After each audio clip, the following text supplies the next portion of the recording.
ಈಗ ನಾವು ಬೇಕರಿ ಮಾಡ್ತಾ ಇದ್ವಿ, ಒಂದು 5 ವರ್ಷದಿಂದ ಬೇಕರಿ ಮಾಡ್ತಾ ಇದ್ವಿ. 5 ವರ್ಷ ನಾವು ಗೂಗಲ್ ಪೇ ಫೋನ್ ಪೇನೇ ಯೂಸ್ ಮಾಡ್ತಾ ಇರೋದು. ಬಟ್ ಇಯರ್ಲಿ ಬಂದ್ಬಿಟ್ಟು ನಂದು ಈಗ ವರ್ಷಕ್ಕೆ 50 ರಿಂದ 50 ಲಕ್ಷ ಟ್ರಾನ್ಸಾಕ್ಷನ್ ಆಗೇ ಆಗ್ತದೆ. ನಾವು ಡೈಲಿ ಒಂದು 15-16 ಸಾವಿರ ಬಿಸ್ನೆಸ್ ಮಾಡಿದಾಗ ನಮ್ಮ 12,000 ರೂಪಾಯಿ ಫೋನ್ ಪೇ ಗೂಗಲ್ ಪೇನೇ ಬರುತ್ತೆ. 12,000 ರೂಪಾಯಿ ಫೋನ್ ಪೇ ಗೂಗಲ್ ಪೇ ಬರುತ್ತೆ. ಬರೀ ನಮ್ಮ ಕ್ಯಾಶ್ ಬರೋ ಒಂದು 2 ರಿಂದ 3 ಸಾವಿರ ರೂಪಾಯಿ ಮಾತ್ರ.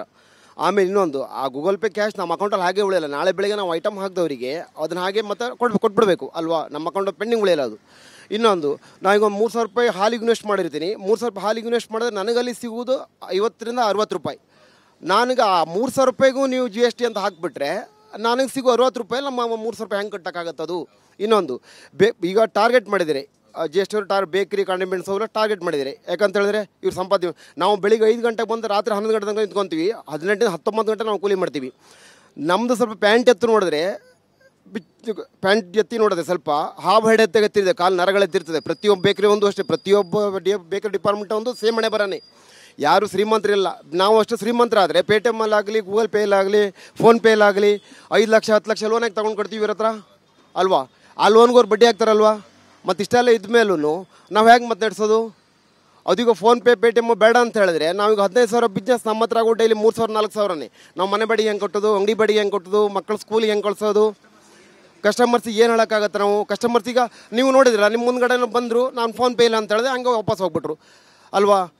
ಈ ಪರಿಸ್ಥಿತಿಯಲ್ಲಿ ನಾವು ಹೆಂಗೆ ಬಿಸ್ನೆಸ್ ಮಾಡೋದು?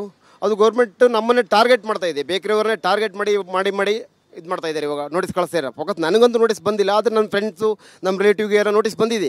ಇವತ್ತು ನಾಳೆ ನಮಗೆ ಬರಲ್ಲ ಅಂತ ಏನು ಗ್ಯಾರಂಟಿ?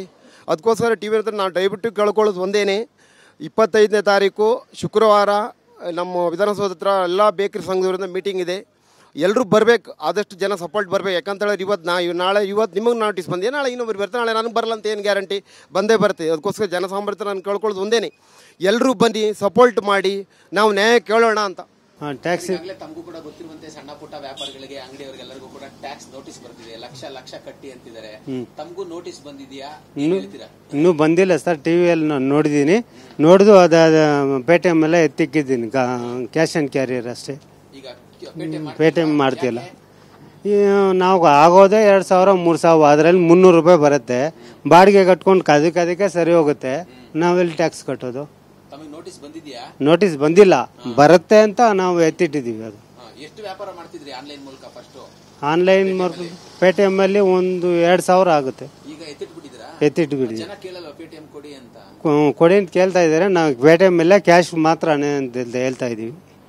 ಪೇಟಿಎಂ ಇಲ್ಲ. ಕರಪತ್ರ ಬೇರೆ ಕೊಟ್ಟಿದ್ದಾರೆ, ಪಾಂಪ್ಲೆಟ್ 25ಕ್ಕೆ ಮುಷ್ಕರ, ಅಂಗಡಿ ಕ್ಲೋಸ್ ಮಾಡ್ತೀವಿ, ಅಂಗಡಿ ಕ್ಲೋಸ್ ಮಾಡಿ ಎಲ್ಲ ಬರಬೇಕು ಅಂತ. ತಾವು ಅಂಗಡಿ ಕ್ಲೋಸ್ ಮಾಡಿ ಪ್ರತಿಭಟನೆಗೆ ಬರ್ತೀವಿ?